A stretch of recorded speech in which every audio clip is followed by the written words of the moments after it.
Hey squirrels, I wanted to get back on and read. I brought my Pepsi with me in here. A little piqued, thought the doctor, fancying he understood the case. As the old lady's rheumatism forbade their driving about till midnight, home was reached much too soon.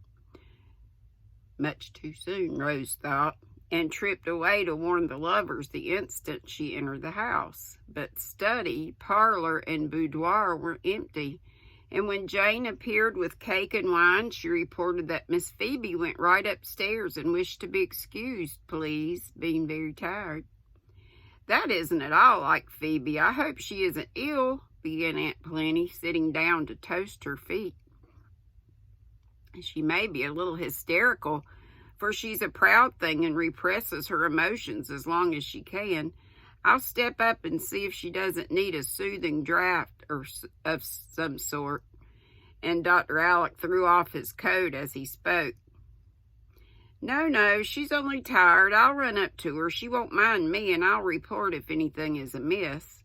Away went Rose, quite trembling with suspense, but Phoebe's door was shut. No light shone underneath, and no sound came from the room within. She tapped and received no answer. Went on to her own chamber, thinking to herself, "Love always makes people queer, I've heard. So I suppose they settled it all in the carriage, and the dear thing ran away to think about her happiness alone. I'll not disturb her." "Why, Phoebe," said Rose, surprised, for entering her room there was the cantatrice, busy about the nightly services she always rendered her little mistress. "I'm waiting for you, dear. Where have you been so long?" asked Phoebe, poking the fire as if anxious to get some color into her cheeks that were unnaturally pale. The instant she spoke, Rose knew that something was wrong, and a glance at her face confirmed the fear. It was like a dash of cold water and quenched her happy fancies in a moment. But being a delicate-minded girl, she respected Phoebe's mood and asked no questions, made no comments, and left her friend to speak or be silent, as she chose. "I was so excited I would never take a turn in the moonlight to calm my nerves."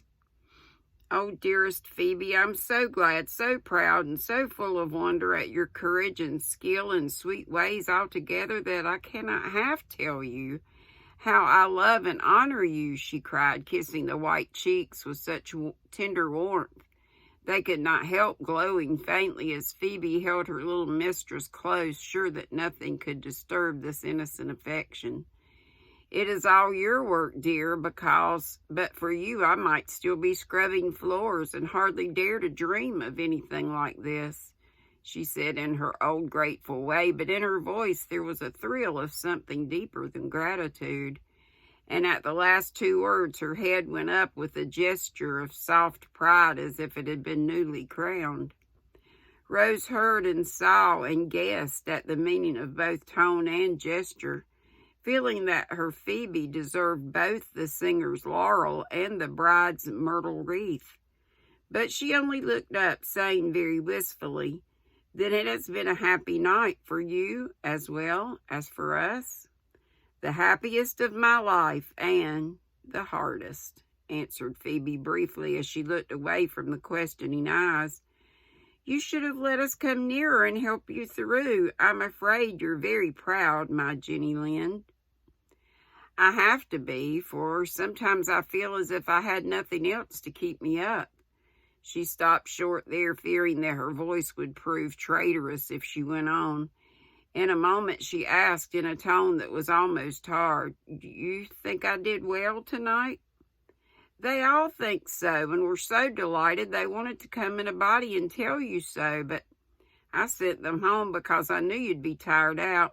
Perhaps I ought not to have done it, and you'd rather have had a crowd about you than just me. It was the kindest thing you ever did, and what could I like better than just you, my darling?" Phoebe seldom called her that, and when she did, her heart was in the little word, making it so tender that Rose thought it the sweetest in the world next to Uncle Alec's, "my little girl." Now it was almost passionate, and Phoebe's face grew rather tragical as she looked down at Rose.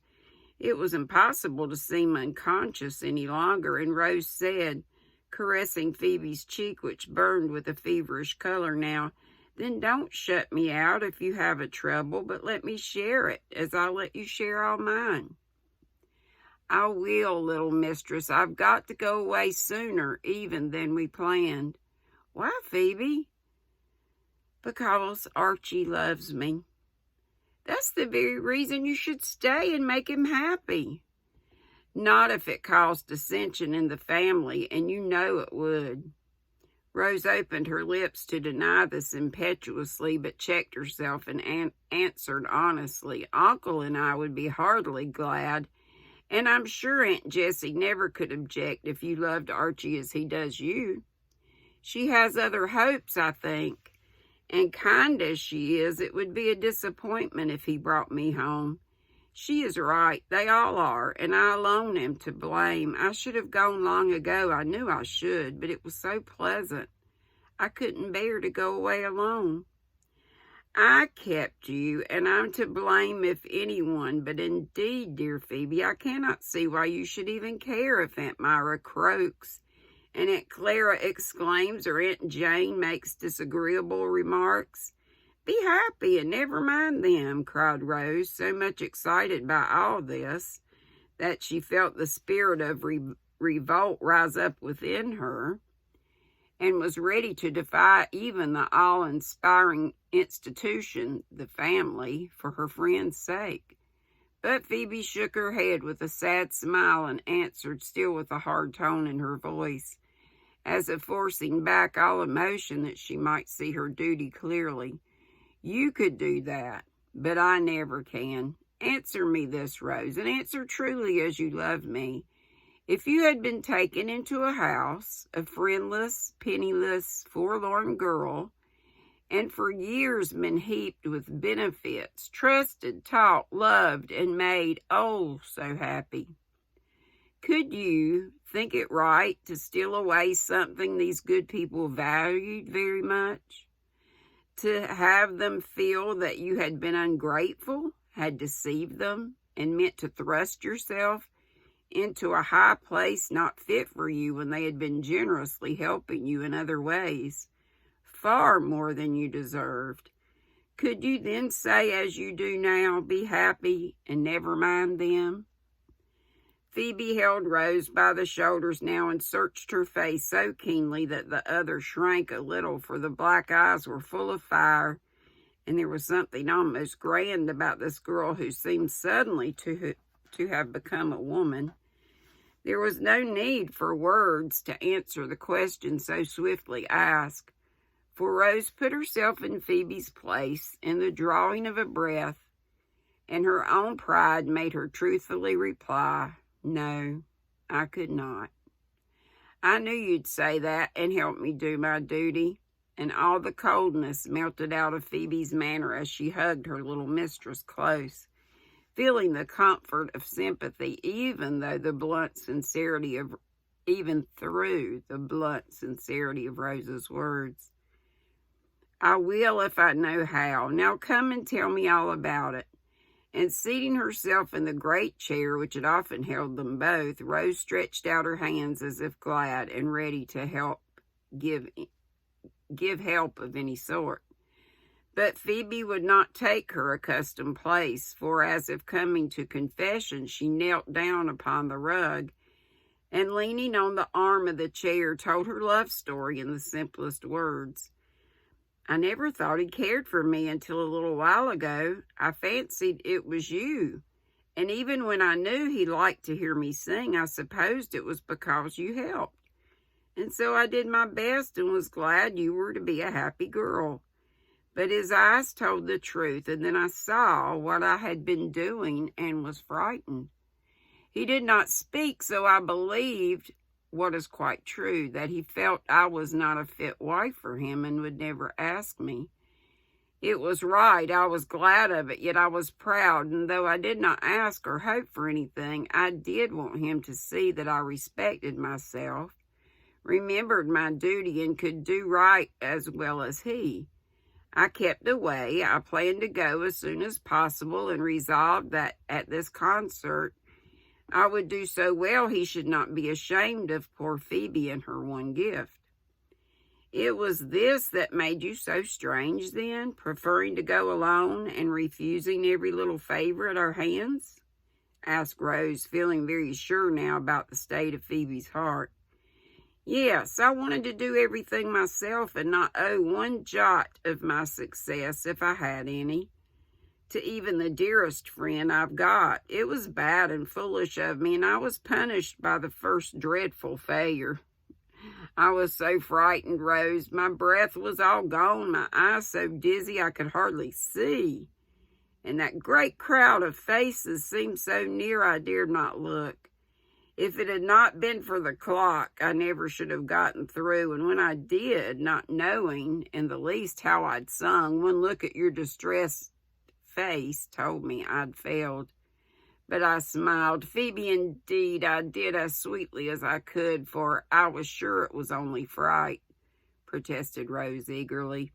So you did, but the smile was full of pity, not of pride as I wanted it to be, and I rushed into a dark place behind the organ, feeling ready to kill myself. How angry and miserable I was. I set my teeth, clenched my hands, and vowed I would do well next time or never sing another note. I was quite desperate when my turn came, and I felt as if I could do almost anything, for I remembered that he was there. I'm not sure how it was, but it seemed as if I was all voice, for I let myself go, trying to forget everything, except that two people must not be disappointed, though I died when the song was done. Oh, Phebe, it was splendid. I nearly cried. I was so proud and glad to see you do yourself justice at last. And he, whispered Phebe with her face half hidden on the arm of the chair, said not a word, but I saw his lips tremble and his eyes shine, and I knew he was the happiest creature there, because I was sure he did think you fit to be his wife and did mean to speak very soon. Phebe made no answer for a moment, seeming to forget the small success and the greater one which followed, and to comfort her sore heart with the knowledge that Rose was right. He sent the flowers. He came for me, and on the way home showed me how wrong I had been to doubt him for an hour.